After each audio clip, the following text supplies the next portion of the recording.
Yo, what up, what up? This is Busy Home Beat with your boy King Series.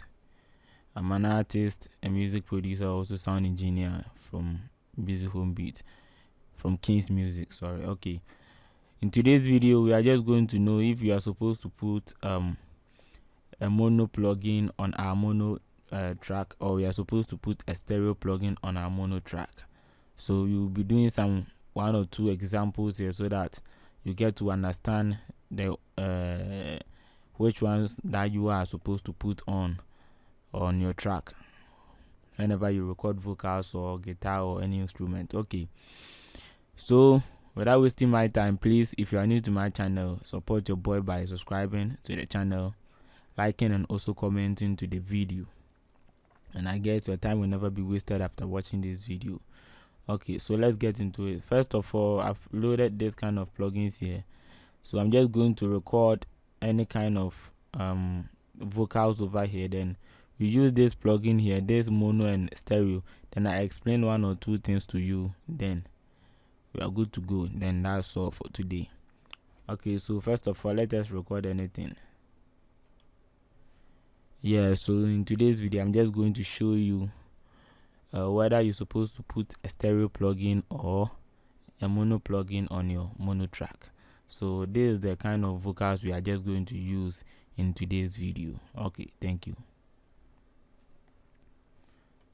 So if I'm supposed to mute the plugins which are on the track, first of all, the track created here is what? Mono. You can really see it here, it's mono, not stereo, because I'm recording through only 1 microphone. So that's the reason why I created this mono track over here. So let's listen to the vocals without anything on it. Yeah, so in today's video, I'm just going to show you whether you're supposed to put a stereo plugin or a mono plugin on your mono track. So this is the kind of vocals we are just going to use in today's video. Okay, thank you. Okay, so that's the vocal. We can clearly hear everything, right? Okay, so first of all, it's a mono track, and let us put mono plugin on it to see. Then I'll give you the reason why, if you are supposed to put a mono plugin on a mono track or a stereo plugin on a mono track. I'm going to do couple of examples so that you just justify it yourself. You just test to see whether you are supposed to do this or not. So let me first activate the mono plugin first. So this is how it goes. Yeah, so in today's video, I'm just going to show you whether you're supposed to put a stereo plugin or a mono plugin on your mono track. So this is the kind of vocals we are just going to use in today's video. Okay, so whenever I activated this plugin, you can really hear that it is really at the middle. Yes, the vocals is really at the middle, it's not really spreading wide. So let us activate this stereo compressor to see. Yeah, so in today's video, I'm just going to show you whether you're supposed to put a stereo plugin or a mono plugin on your mono track. Okay, so I guess you can really hear the difference now, right? So this one, let it be in the middle, whether you're supposed to put a stereo plugin or okay, so let me just put it at the default. I think this is where it is, so that you won't use the volume to compare. Okay, so let me just reload it again. Okay, so that we will not use the volume to compare.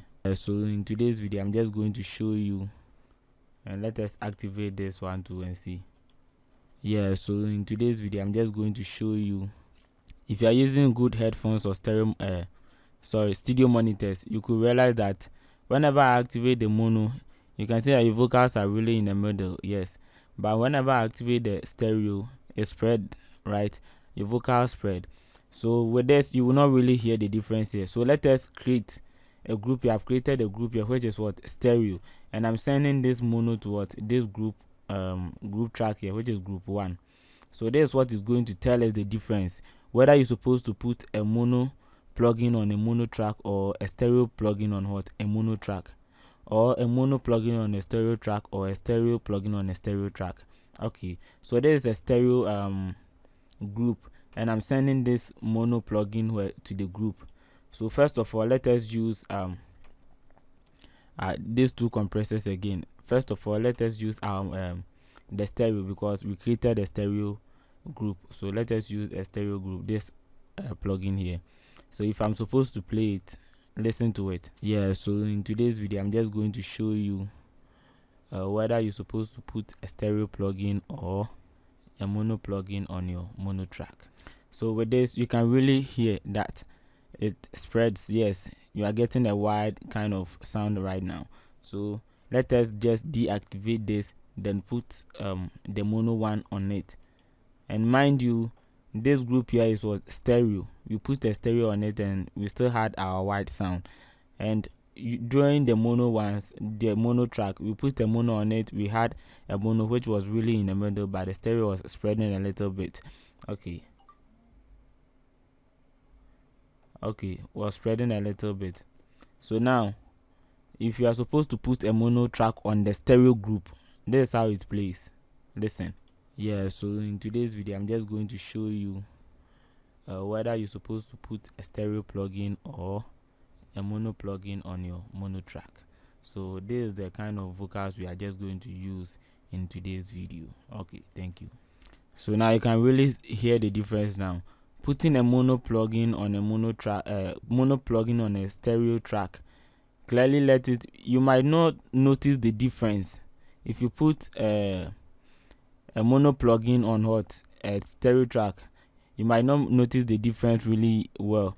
The reason I'm saying this is that when you put this mono here, this is a mono track. So when you put the mono plugin on it, you really get to know that yes, everything is in mono, so it's really in the middle. So getting a stereo feel of it, you might use your reverb as a send and other stuffs and stereo imager on it, or stereo expander on it, so that you get a stereo mixing. But if you are putting, you've created a mono track and you are putting stereos on it, you are going to get all your sounds, your vocals are going to be wide. So at the end of the day, after mixing, you see that everything there is really spreading really wide, but you not really hear the difference, because at the end of the day it is really spreading wide. But because this one is in stereo and you are putting mono track on it, that's the reason why you can really hear that the vocals are at one side. It is being played at one side. But if you are using the mono, you will not really hear the difference, because it is one, and the thing is, the vocals is being spread very wide. So it's not, for me, what I would say is, it's not advisable for you to use mono. It's not advisable to use mono track and put stereo plugins on it, because if you create a mono track and you are putting stereo plugins on it, probably all your sounds are being wide. So at the end of the day, after your mixing, if you don't take care, everything is going to be wide, and what do we call it, your vocals are going to spread wide. You try to make sure that your vocals will sit on your beat, will sit properly on your beat, but because you put stereos on it, stereo plugins on it, everything is now wide. You try to compress, lower it. You know what I'm talking about. So for me, I would say it's not advisable for you to create a mono track and still put mono stereo plugins on it, but rather create mono tracks and put mono plugins on it, and create stereo track and put stereo plugins on it, because you can really hear the difference now, the example that we just did. Okay, so you can try it for yourself at your studio and see whether you're supposed to put mono or stereo on it. Okay, so that's that for today. If you like my videos, please make sure you subscribe to support your boy, like and comment to the video. I hope your time was never wasted, and my time too was never wasted. It's Busy Home Beat with your boy King Series. I'm out.